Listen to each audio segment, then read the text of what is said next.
Sa isang tahimik na kagubatan, may isang punong kawayan na kilala bilang pinakamatibay at pinakamatangkad sa buong lugar.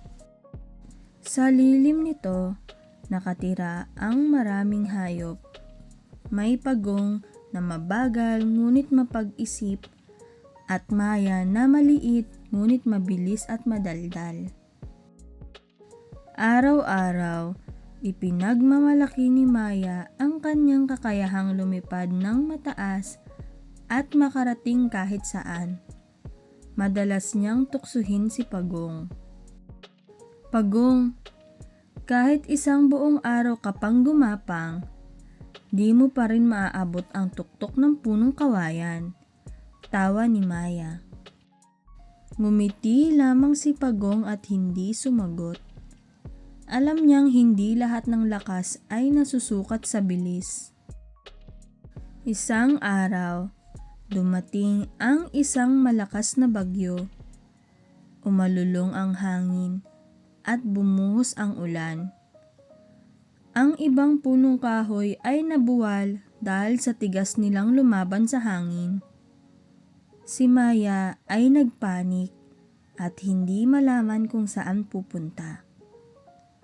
Ang kanyang pugad ay natangay ng hangin.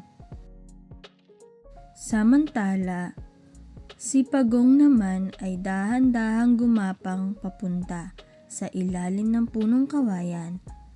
Napansin niya na kahit malakas ang hangin, ang kawayan ay yumuyuko ngunit hindi nababali.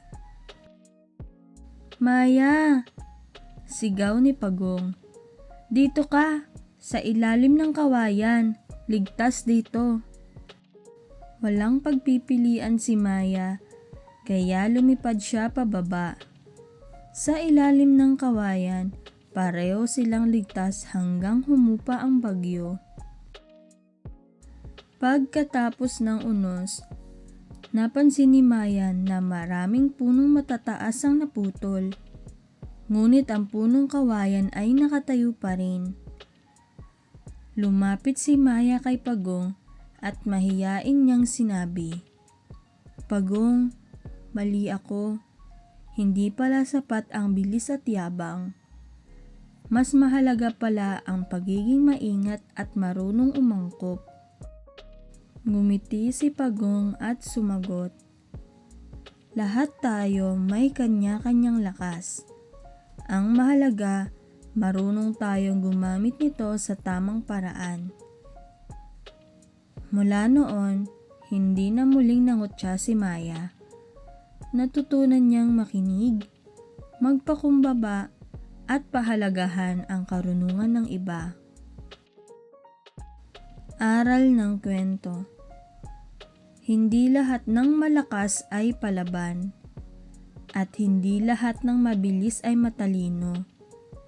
Ang tunay na lakas ay nasa pagpapakumbaba, pag-iisip, at kakayahang umangkop sa buhay.